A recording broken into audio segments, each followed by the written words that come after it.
Chers frères et sœurs, bonjour. Alors je règle le micro pour être sûr qu'on m'entende bien. Est-ce que comme ça c'est bon?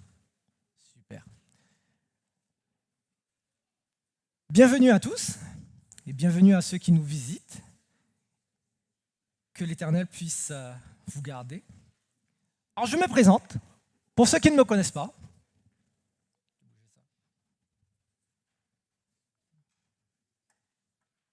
Voilà. Pour ceux qui ne me connaissent pas, je m'appelle Jonathan.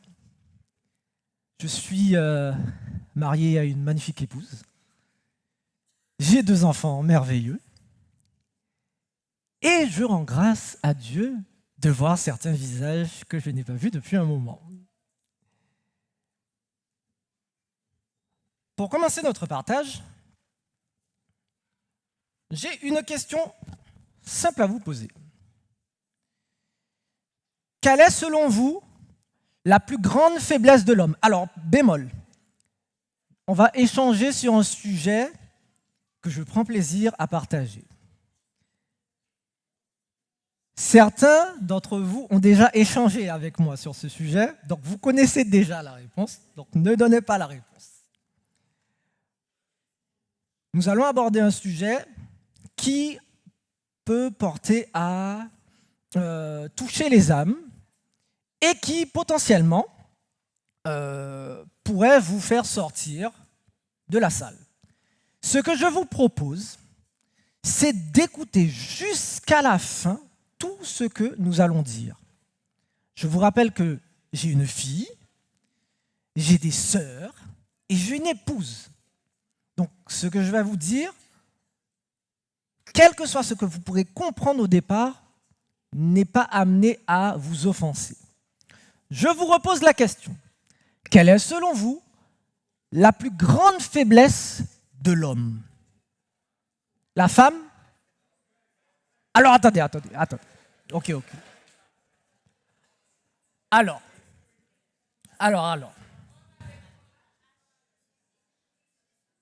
L'homme avec un petit H.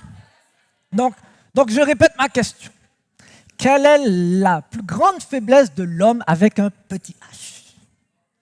Orgueil. La femme. Est-ce que vous avez d'autres réponses? Sexualité. L'attrait des yeux. Ok.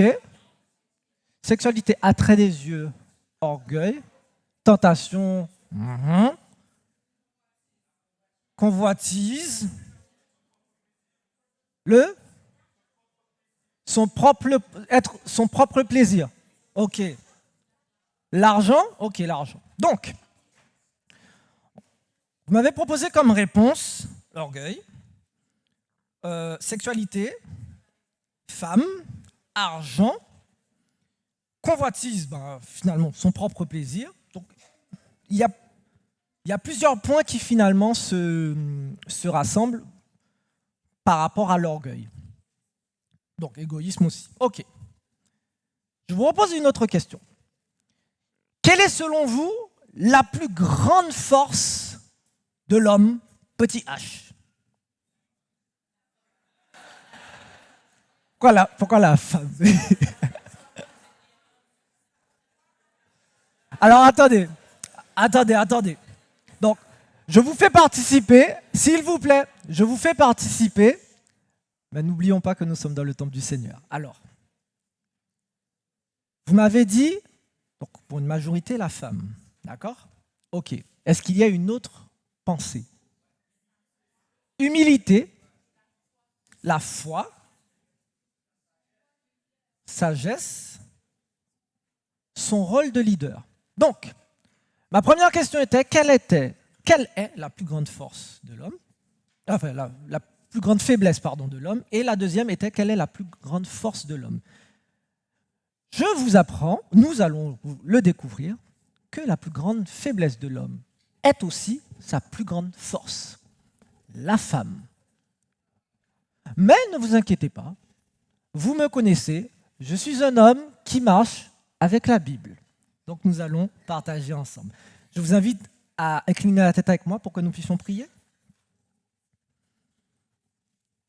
Dieu de gloire, de Père et de bonté, nous te demandons à cet instant de nous accompagner, que nos cœurs puissent être disposés à entendre ta parole et que nous puissions marcher avec toi. Garde-nous en ta paix, nous te prions dans le nom de ton Fils Jésus. Amen. Avez-vous déjà entendu parler du don du célibat? Comment? Paul en parle, d'accord. Vous en avez. Est-ce que je peux voir la main de ceux qui ont déjà entendu parler du don du célibat? Ok. Alors, dans le don du célibat, pour ceux qui ne savent pas ce que c'est, le principe est que la personne a été appelée et choisie à être célibataire, donc à vivre une vie sur terre en étant non marié, que ce soit homme ou femme. D'accord? Ok. Il y a trois directions dans lesquelles le don peut être appliqué, mais on ne va pas parler du don en tant que tel. Une seule direction au niveau du don, c'est l'appel. Dieu a choisi d'appeler certaines personnes à être célibataires. Deuxièmement, ce sont des célibataires à cause des hommes. On parle là de personnes qui ont pu être au niveau, au service de certains rois, près du harem, ils ont été castrés, donc voilà. Troisièmement, ce sont des personnes qui ont fait le choix d'être célibataires, et notamment Paul. D'accord? Lorsqu'un don est fait, lorsque Dieu donne un don, à qui ce don est-il utile? À Dieu, ok? Pour l'édification de l'Église. Ça veut dire que lorsqu'une personne a le don du célibat, ce don doit être servi au niveau de l'Église. Paul, en question, a fait ce choix d'être célibataire pour l'édification de l'Église. Je vous donne un autre exemple de serviteur auquel il a été demandé d'être sans femme. Jérémie. Un rappel, lorsque Dieu donne quelque chose, il explique pourquoi. Jérémie a été célibataire et Dieu lui a dit, tu le seras pour telle raison. Parce que si tu n'auras pas de femme ni d'enfant, parce que si tu as une femme, des enfants, à ce moment-là, ce sera pleurs, mort, tristesse, etc. Ok.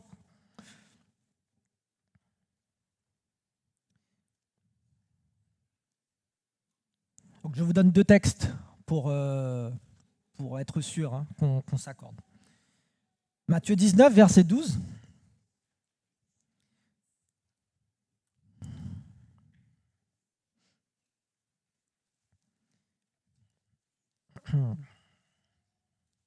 Alors, car il y a des eunuques qui le sont dès le ventre de leur mère, il y en a qui le sont devenus par les hommes, et il y en a qui se sont rendus tels eux-mêmes à cause du royaume des cieux, que celui qui peut comprendre, comprenne. Alors Jésus dit cela au peuple, mais précédemment, il parlait du mariage. On va aller dans Matthieu 19, verset 8. Verset 8, oui. Il leur dit, « C'est à cause de la dureté de votre cœur que Moïse vous a permis de répudier vos femmes. Au commencement, il n'en était pas ainsi. Au commencement, il y avait un homme pour une femme. » Ok?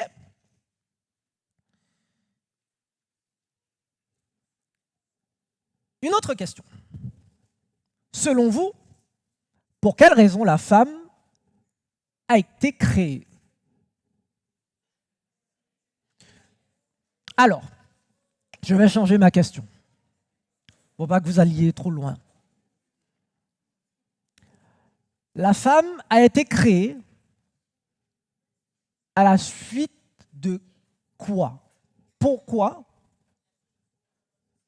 J'ai entendu quoi? La solitude d'Adam. Genèse 2. Alors, très intéressant.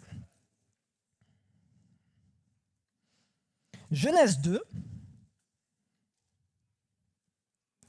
verset, hop, que je vous le reprenne, 18. L'Éternel Dieu dit, « Il n'est pas bon que l'homme soit seul. Je lui ferai une aide semblable à lui. » Donc la femme va entrer en scène au moment où Dieu voit que l'homme est seul.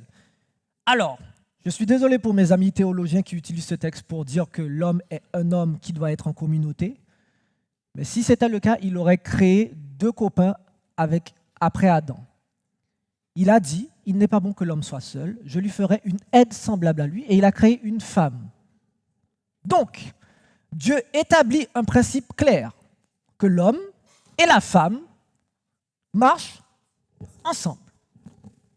Jusqu'à là, il n'y a même pas de discussion. Ok.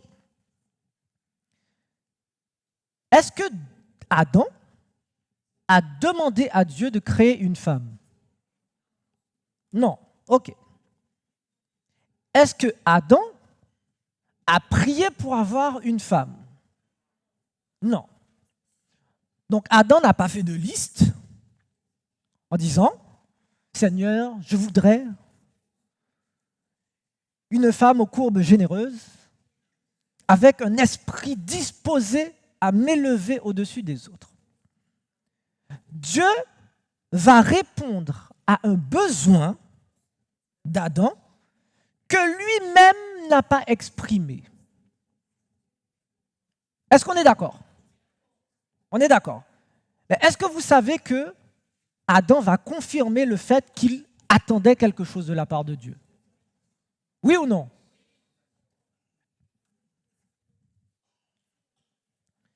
Lisons. Donc, alors, l'Éternel Dieu, verset 21, alors l'Éternel Dieu fit tomber un profond sommeil sur l'homme qui s'endormit, et il prit une de ses côtes et referma la chair à sa place.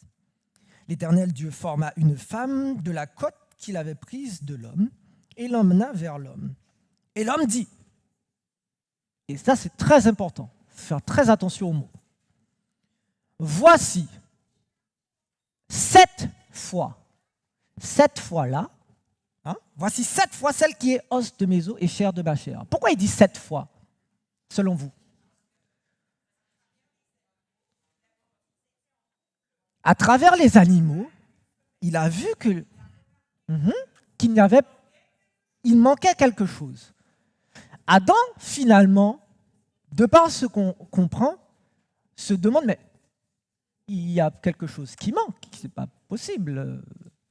Mais Adam ne peut pas exprimer ce qu'il manque. Dieu est le seul à pouvoir répondre aux besoins d'Adam. Pourquoi? Parce que Dieu a créé Adam. L'homme et la femme ont-ils été créés de la même manière? Oui ou non?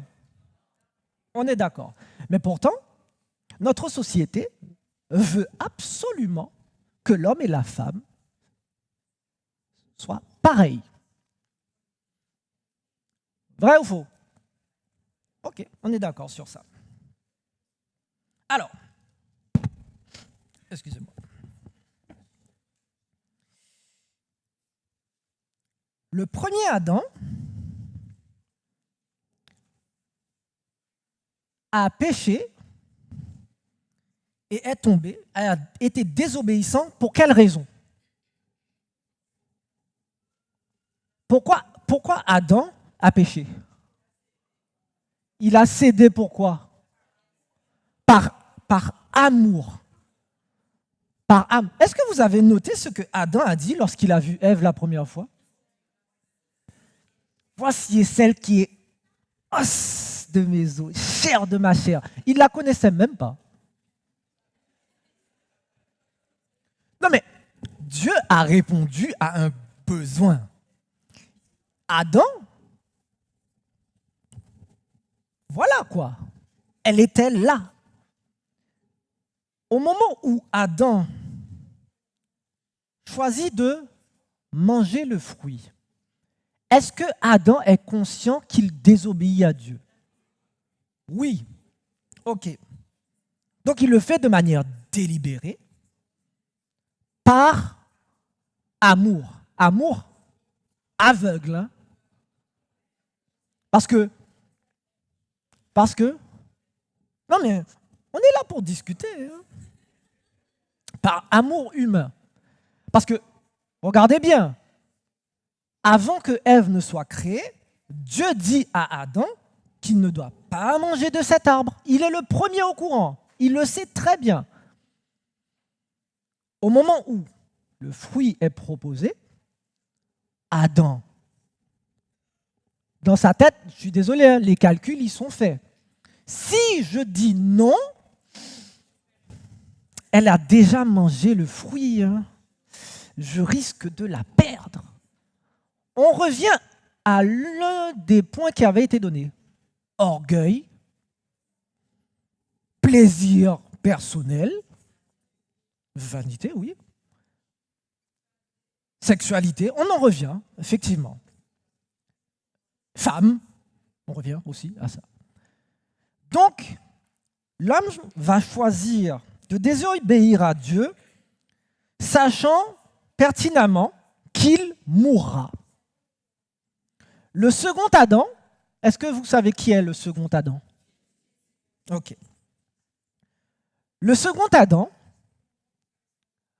va également choisir de mourir. Pour quelle raison? Par amour. Mais cette fois-ci, par amour inconditionnel. Avec toute sa raison. Hein. Il sait pertinemment ce qu'il perd, ce qu'il risque de perdre éternellement. Mais pourtant, il va le faire. Mesdames, est-ce que vous êtes conscientes de l'importance de votre place dans la vie d'un homme? Mais je pense que non. Pourquoi? Pour certaines femmes, c'est une réalité, mais pour certaines, non. Notre société pousse les femmes aujourd'hui à devoir accéder à des positions sujettes à du stress constant, au fait qu'elles n'aient même plus de temps à passer ni avec leurs enfants, ni avec leur mari. Pour quelle raison, selon vous? Comment? Indépendante, oui. Égalité? Égalité, oui. Mais pour quelle raison? Distraction. Autosatisfaction. Après, c'est exactement. Lorsque vous réussissez à toucher à la femme, c'est tout le monde qui prend. Mais c'est simple. On va aller dans la Bible. On commence par Adam. Pourquoi Satan n'a pas tenté Adam? Il n'a pas réussi. Qui a donné le nom aux animaux? Donc, Adam connaît le serpent. Il n'y a aucune logique à essayer de détourner Adam. Par contre, il fait tomber la femme, effet domino, l'homme tombe aussi. On prend un autre exemple, parce qu'il y en a plusieurs. Hein. Un exemple que vous aimez bien. Samson. Facile, mais je ne sais pas si vous vous rendez compte. Les Philistins vont essayer de tuer Samson à maintes et maintes reprises. Ils vont essayer avec des petits groupes d'hommes, ils vont essayer avec 1000 hommes, ils vont essayer par plusieurs moyens. Et finalement, qui terrasse le gars? Une femme. Alors, une autre question. Vous êtes tous habitués au sport ou au jeu. Généralement, un jeu que vous connaissez, Uno. Je ne sais pas si vous connaissez tous, mais ce n'est pas grave. Bon, on va rester sur le sport. Le 4 fois 100 mètres. Donc, 4 coureurs qui doivent parcourir 100 mètres. Qui on met sur le dernier parcours, le dernier 100 mètres? Le plus rapide, le plus fort. Pourquoi? Il rattrape le retard. Potentiellement, il va mettre encore plus de distance. C'est la carte maîtresse. L'ennemi utilise la femme toujours en carte as, en dernier recours ou en « je suis sûr que là, ça va marcher ». Selon vous, est-ce que c'est vrai? Oui, non? Non, mais il n'y a pas de souci si vous n'êtes pas d'accord avec moi. Il l'a fait pour Samson. OK? Il l'a fait pour Samson. Il l'a fait pour Job. Ah.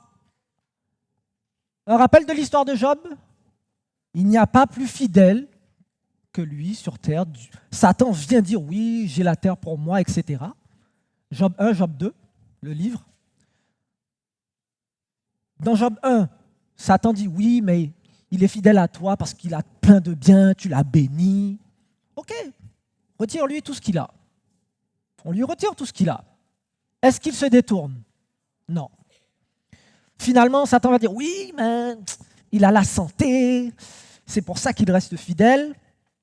Je te permets de toucher à sa santé, mais tu ne touches pas à sa vie. Job se retrouve au plus bas que ça, on ne peut pas. Et qui va venir lui parler? Sa femme. Est-ce qu'elle va lui donner de la force? Elle est désespérée, on est d'accord. On est d'accord.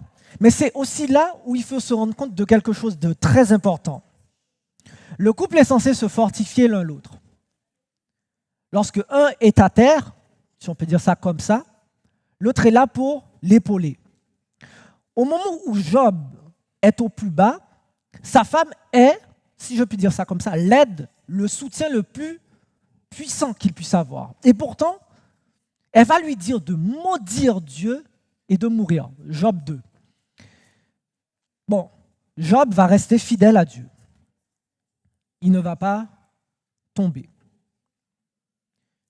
Je vous donne un autre exemple qui est très parlant. Celui de Balaam. Est-ce que vous connaissez l'histoire de Balaam? Balaam était un prophète de Dieu. Le roi Balak va venir vers Balaam et va lui dire de maudire le peuple. Mais Balaam ne peut pas maudire le peuple parce que Balaam est prophète de Dieu. À chaque fois que Balak demande de maudire le peuple, Balaam va bénir le peuple à plusieurs reprises. Mais à un moment, quelque chose va se passer dans cette histoire. Le peuple va tomber à cause de quoi, selon vous? Des femmes. Mais vous savez ce qui est le plus grave? C'est que ça a été fait sous le conseil de Balaam.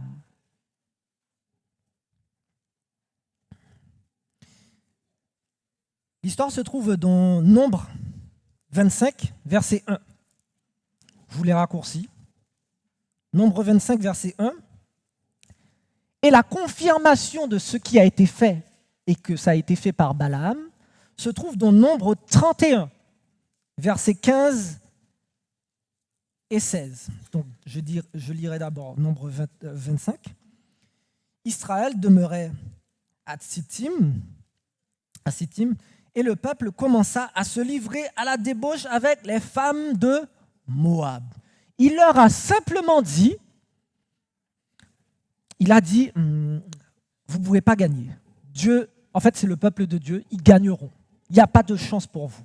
Par contre, si vous emmenez des femmes bien vêtues près des hommes,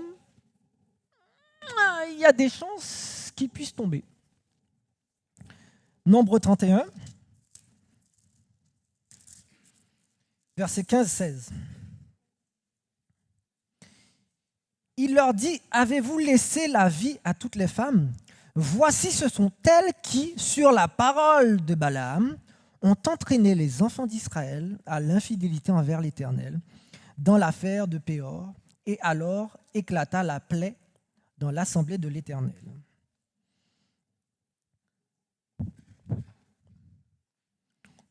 Ce matin, dans l'école du sabbat, on a parlé de l'histoire d'Abraham. Dieu a fait une promesse à Abraham. Est-ce qu'Abraham croyait en la promesse de Dieu? Mais il y a quelqu'un qui croyait à moitié à la promesse. Qui? J'arrête de le dire. Sa femme. Et qu'est-ce que Sarai a proposé à son mari? Elle s'est dit, la logique. J'ai plus de 80 ans, c'est pas comme si on n'avait pas essayé. Dieu t'a fait une promesse et je n'ai pas envie que ta foi en Dieu puisse en pâtir. Je pense que tu devrais aller vers ma servante et la promesse de Dieu s'accomplira de cette façon-là, parce que finalement, ce sera ta descendance. Est-ce que c'était la promesse de Dieu? Non. Ok. Je vous donne encore 2 exemples. Et après, on continue. J'ai déjà parlé de Samson. Joseph. Fidélité. On est d'accord. Joseph va se retrouver en prison à cause de qui? C'est impressionnant. Et pourtant, on le regarde dans la Bible et c'est à répétition. David va commettre un meurtre à cause. Il n'était pas obligé. Et vous savez, on en revient à ce qu'on disait au tout début. Orgueil, plaisir personnel. David n'était pas censé se trouver sur son balcon. Hein. Quel roi se trouve sur son balcon alors qu'il est en guerre? Qui fait ça? Si David avait été sur le champ de bataille, ce qu'il aurait dû faire, il n'aurait pas eu cette tentation qu'il a, entre guillemets, lui-même provoquée finalement. Dernier exemple, le roi Akab. Est-ce que vous connaissez le prénom de son épouse? Jézabel. Donc jusqu'à présent, je ne vous ai montré que le côté faiblesse. Mais il se trouve que la femme est aussi, comme je l'ai dit, la plus grande force de l'homme. Ah, merci ma sœur. Esther, Assuérus. Le roi Xerxès, au niveau de son royaume, n'a jamais été plus puissant que lorsqu'il avait à côté de lui cette femme-là. On peut continuer. Ruth, oh. En plus, la descendance qui vient après Jésus. Je vais vous parler de 4 personnages qui ont quelque chose en commun. Jésus, Daniel, Moïse, et je peux choisir... Non, je vais rester sur ces 3 personnages. Si un 4e me revient, je vous dis.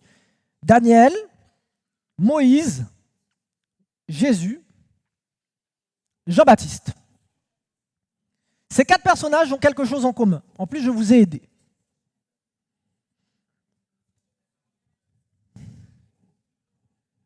Selon vous,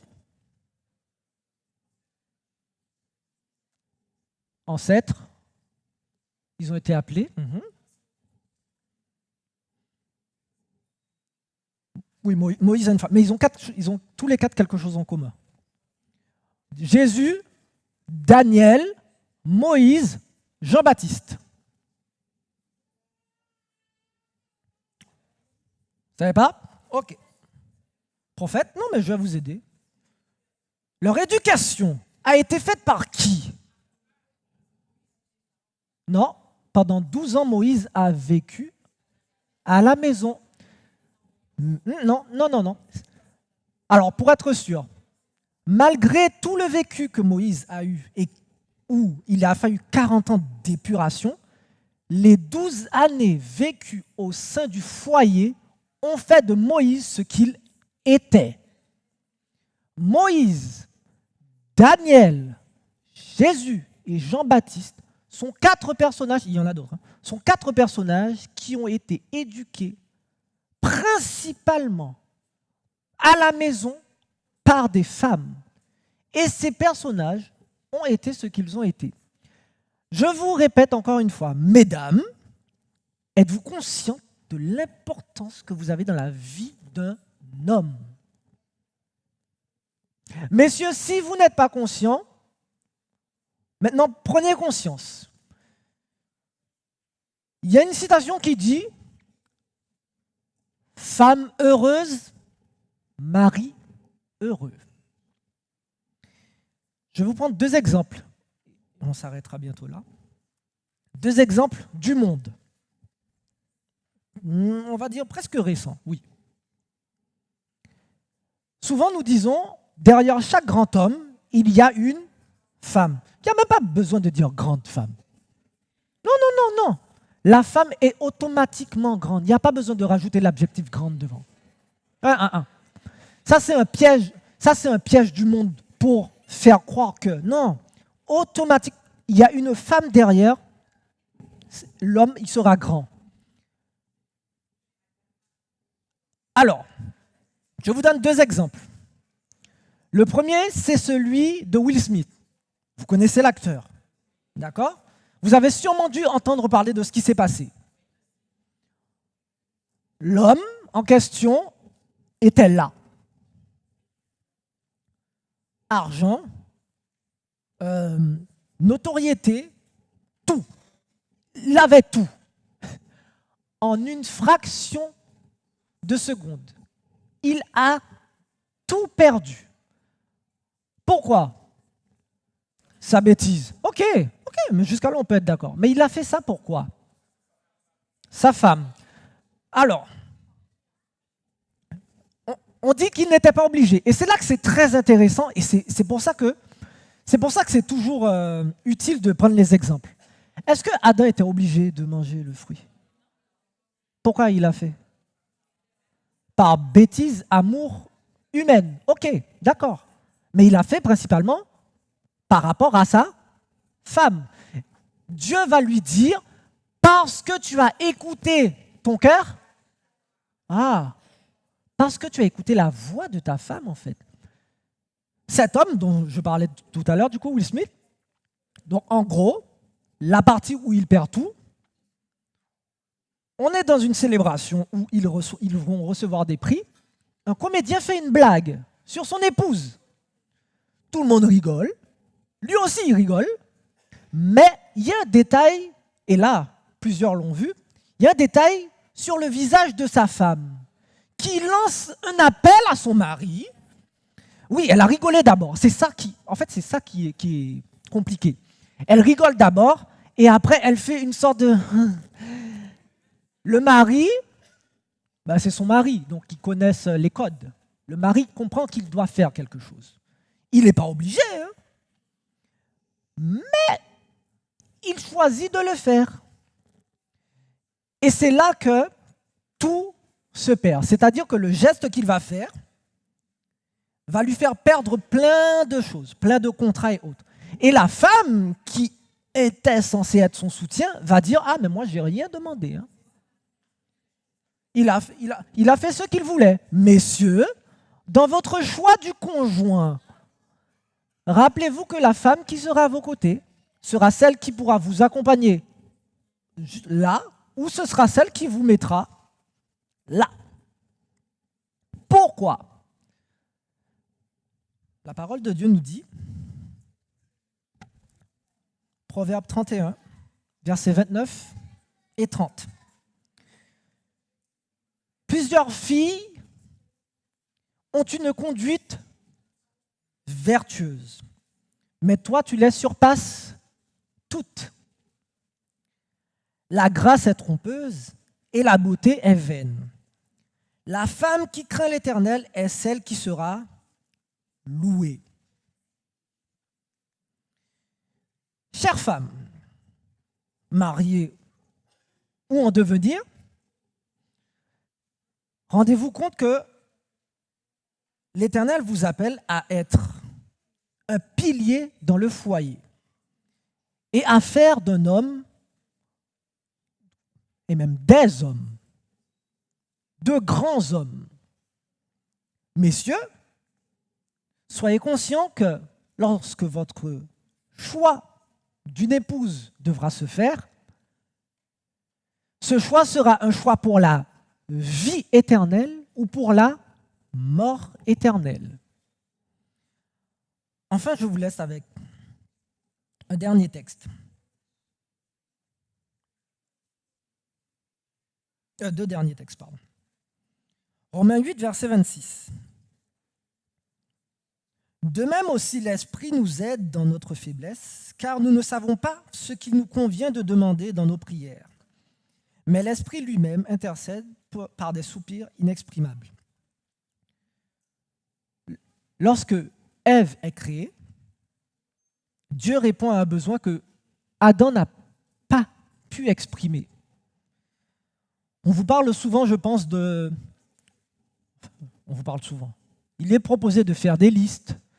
Seigneur, je voudrais un homme comme ci. Seigneur, je voudrais une femme comme ça.